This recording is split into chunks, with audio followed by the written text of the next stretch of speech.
જય શ્રી કૃષ્ણ, જય માતાજી. મારા વહાલા દર્શક મિત્રોને રેખા રાદડિયાના સ્નેહ ભર્યા નમસ્કાર. મિત્રો, આજે હું તમને બતાવીશ બદામનું ઝાડ. તો એ બદામ ખાવી હોય ને તો અમારા ગામડામાં આવવું પડે. જો તમને હું બતાવું, આ છે બદામનું ઝાડ.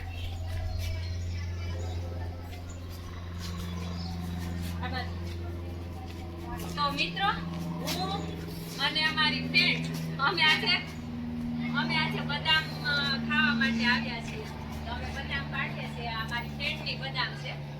એની ઘરે અમે બદામ. આનો મારો અવાજ નાટક નહીં આવે. હાલો, હવે ક્યાં છે બદામ? કંચન કેરી છે, અલગ છે બદામ. આ લ્યો. તમે બતાવતા છો. અને લીલા જાજા થઈ ગયા ને એટલે દેખાય ઓછું. એ અહીંયા આ બટાકડી હોય હો બદામ. હા, ડાળી ખરી જાય તરત. એ જોઈ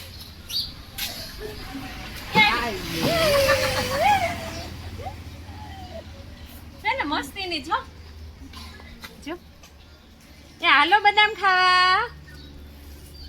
બધા આવજો, તમારા બધા માટે પાડું છું. મારા બધા મિત્રો માટે બદામ પાડું છું. કેમ બધાને થઈ રહી એટલી જ છે કા? કેટલી બધી છે જો. ઉપર વધારે આવે. જો આવી સરસ મજાની બદામ ખાવી હોય ને તો અમરેલીમાં કામનાથ નગરમાં આવવું પડે. ટેસ્ટી બદામનો ટેસ્ટ લે. નેચરલ બદામ ખાવા હે ને. હાલો હવે છે કે જો આ બદામ છે ને, અરે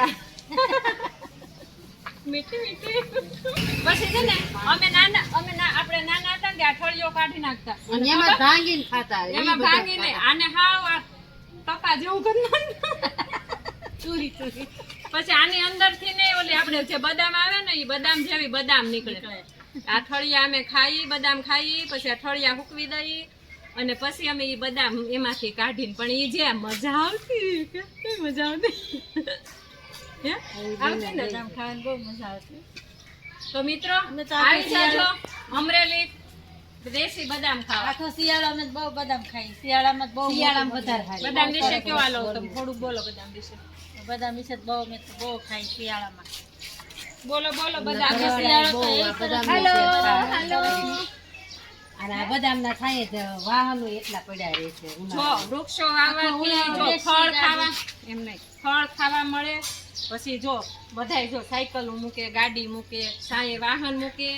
અને પ્લસ રસ્તે નીકળતી ગાયું હોય ને એ અહીંયા તડકામાં બેસે હોતન. એટલે તમે એક વૃક્ષ વાવો ને તો કેટલું બધું પુણ્ય મળે. પુણ્ય તો મળે. અમે ખાટલા ઢાળીને બેસી ઉનાળામાં.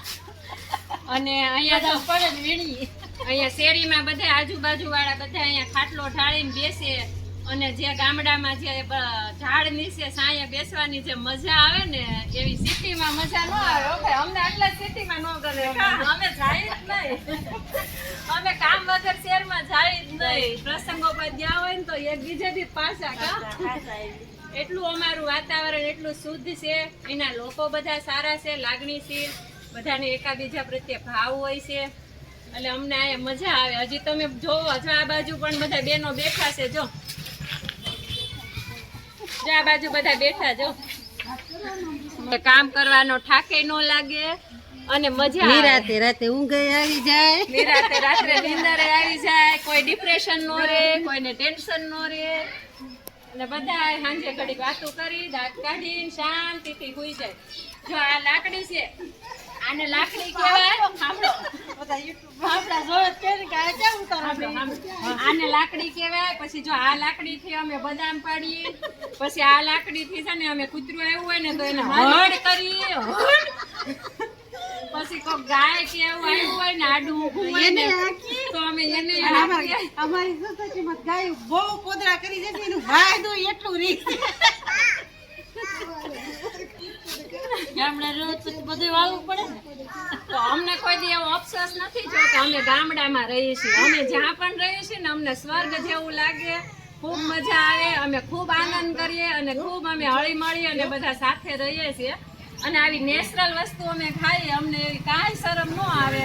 અમે રોડ ઉપર બદામ પાડી અને ખાઈ. અને અમે બાવળના પૈડા હોતન ખાઈ. હવે ભૂલાઈ ગયો એટલે અમને કોઈ દી ગોઠણ નથી દુખતા, અમને કોઈ દી કઈડું નથી દુખતી. દુખે છે કારણ કે અમને કેલ્શિયમ બધું નેચરલ આ બધા ખોરાકમાંથી મળી રહે, અને મેન વસ્તુ અમને નેચરલ વાતાવરણ મળે, એનાથી વિશે શું હોય કા. આવજો મિત્રો, બાય બાય. Bye bye.